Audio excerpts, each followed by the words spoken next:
साल 1528 अयोध्या में एक ऐसे स्थल पर मस्जिद का निर्माण किया गया जिसे कुछ हिंदू अपने आराध्य देवता राम का जन्म स्थान मानते थे। समझा जाता है कि मुगल सम्राट बाबर ने ये मस्जिद बनवाई थी, जिस कारण इसे बाबरी मस्जिद के नाम से जाना जाता था। 1855 यहाँ एक हिंदू मुस्लिम दंगा हुआ, जिसके कारण मस्जिद के सामने एक बाहरी घेरा बना दिया गया। इस कार्रवाई ने हिंदुओं को आंतरिक आंगन तक पहुंचने से रोक दिया, जिससे उन्हें बाहरी आंगन में एक मंच पर प्रसाद चढ़ाने के लिए प्रेरित किया गया। साल 1856-57 इस दौरान हनुमानगढ़ी और बाबरी मस्जिद के आसपास एक सांप्रदायिक दंगा हुआ। ऐतिहासिक वृतांत बताते हैं कि घटना से पहले मुसलमानों और हिंदुओं दोनों की पहुंच पूजा के लिए मस्जिद क्षेत्र तक थी। दंगा औपनिवेशिक सरकार को सत्ता हस्तांतरण के साथ हुआ, जिसके परिणाम स्वरूप मस्जिद के बाहर एक ईंट की दीवार की रेलिंग स्थापित की गई। 1859 ब्रितानी शासकों ने विवादित स्थल पर बाड़ लगा दी और परिसर के भीतरी हिस्से में मुसलमानों को और बाहरी हिस्से में हिंदुओं को प्रार्थना करने की अनुमति दे दी। 1885 महंत रघुवर दास ने राम जन्मस्थान के महंत होने का दावा करते हुए एक मुकदमा दायर किया, जिसे 1885 का मुकदमा के रूप से जाना जाता है। उन्होंने बाहरी प्रांगण में राम चबूतरा पर मंदिर बनाने के लिए अनुमति मांगी। 1934 में एक सांप्रदायिक घटना घटी, जिससे मस्जिद को नुकसान पहुंचा। हालांकि इसे बाद में बहाल कर दिया गया। दस्तावेजों से पता चलता है कि औपनिवेशिक प्रशासन ने मस्जिद की मरम्मत और नवीनीकरण को मंजूरी दे दी। साथ ही घटना के दौरान मस्जिद को हुए नुकसान के लिए हिंदुओं पर जुर्माना लगाया गया। 1949 मस्जिद में भगवान राम की मूर्तियां मिली। कथित तौर पर कुछ हिंदुओं ने ये मूर्तियां वहां रख दी थीं। सरकार साइट को विवादित क्षेत्र घोषित करती है और प्रवेश द्वार पर ताला लगा देती है। 16 दिसंबर 1949 को के नैयर ने उत्तर प्रदेश के गृह सचिव गोविंद नारायण को बाबरी मस्जिद स्थल पर एक ऐतिहासिक मंदिर के बारे में सूचित किया। बाद में नैयर भारतीय जनसंघ के उम्मीदवार के रूप में लोकसभा के सदस्य बने।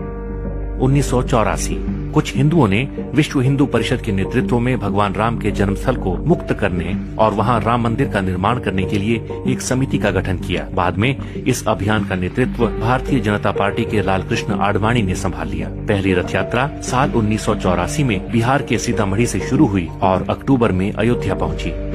1986 जिला मजिस्ट्रेट ने हिंदुओं को प्रार्थना करने के लिए विवादित मस्जिद के दरवाजे पर से ताला खोलने का आदेश दिया। मुसलमानों ने इसके विरोध में बाबरी मस्जिद संघर्ष समिति का गठन किया। साल 1989 विश्व हिंदू परिषद ने राम मंदिर निर्माण के लिए अभियान तेज किया और विवादित स्थल के नजदीक राम मंदिर का शिलान्यास किया। साल 1990 विश्व हिंदू परिषद के कार्यकर्ताओं ने बाबरी मस्जिद को कुछ नुकसान पहुंचाया। तत्कालीन प्रधानमंत्री चंद्रशेखर ने वार्ता के जरिए विवाद सुलझाने के प्रयास किए, मगर अगले वर्ष वार्ताएं विफल हो गयीं। लालकृष्ण आडवाणी ने आंदोलन के लिए समर्थन बढ़ाने के मकसद से गुजरात के सोमनाथ से अयोध्या तक रथ यात्रा शुरू की। इस बीच सांप्रदायिक दंगे भड़क उठे।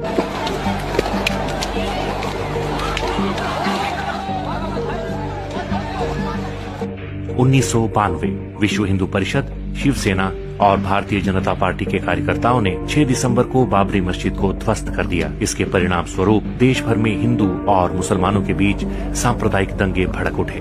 दंगों में 2000 से ज्यादा लोग मारे गए। 1993 नरसिम्हा राव सरकार ने लगभग 68 एकड़ भूमि अधिग्रहित करने के लिए एक अध्यादेश जारी किया। बाद में इसे एक कानून के रूप में पारित किया गया। फरवरी 2002 भारतीय जनता पार्टी ने उत्तर प्रदेश विधानसभा चुनाव के लिए अपने घोषणा पत्र में राम मंदिर निर्माण के मुद्दे को शामिल करने से इनकार कर दिया। विश्व हिंदू परिषद ने 15 मार्च से राम मंदिर निर्माण कार्य शुरू करने की घोषणा कर दी। 13 मार्च 2002 सर्वोच्च न्यायालय ने अपने फैसले में कहा कि अयोध्या में यथास्थिति बरकरार रखी जाएगी और किसी को भी सरकार द्वारा अधिग्रहित जमीन पर शिला पूजन की अनुमति नहीं होगी। केंद्र सरकार ने कहा कि अदालत के फैसले का पालन किया जाएगा। अप्रैल 2003 में इलाहाबाद हाईकोर्ट के निर्देश पर पुरातात्विक सर्वेक्षण विभाग ने विवादित स्थल की खुदाई शुरू की। जून महीने तक खुदाई चलने के बाद आई रिपोर्ट में कहा गया कि उसमें मंदिर से मिलते जुलते अवशेष मिले हैं। मई 2003 सीबीआई ने 1992 में अयोध्या में बाबरी मस्जिद गिराए जाने के मामले में तत्कालीन उप प्रधानमंत्री लाल कृष्ण आडवाणी समेत 8 लोगों के खिलाफ पूरक आरोप पत्र दाखिल किए। अगस्त 2003 भाजपा नेता और प्रधानमंत्री अटल बिहारी वाजपेयी और उप प्रधानमंत्री लाल कृष्ण आडवाणी ने राम मंदिर निर्माण के लिए एक विशेष विधेयक लाने के वीएचपी के अनुरोध को अस्वीकार कर दिया। अप्रैल 2004 आडवाणी ने अयोध्या में अस्थायी राम मंदिर में पूजा की और कहा कि मंदिर का निर्माण जरूर किया जाएगा। 28 जुलाई 2005 लाल कृष्ण आडवाणी बाबरी मस्जिद विध्वंस मामले में रायबरेली की एक अदालत में पेश हुए। अदालत ने लाल कृष्ण आडवाणी के खिलाफ आरोप तय किए। 20 अप्रैल 2006 कांग्रेस के नेतृत्व वाली यूपीए सरकार ने लिब्राहान आयोग के सामने लिखित बयान में आरोप लगाया कि बाबरी मस्जिद को ढहाया जाना सुनियोजित षड्यंत्र का हिस्सा था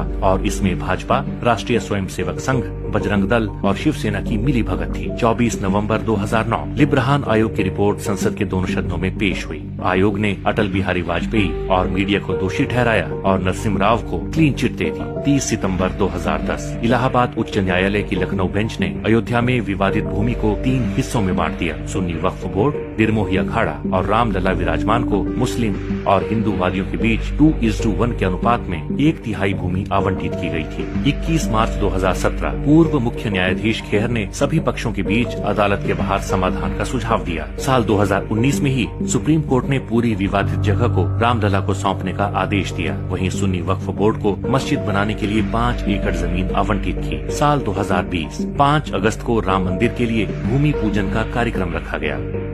22 जनवरी 2024 नए राम मंदिर का अयोध्या में उद्घाटन होगा।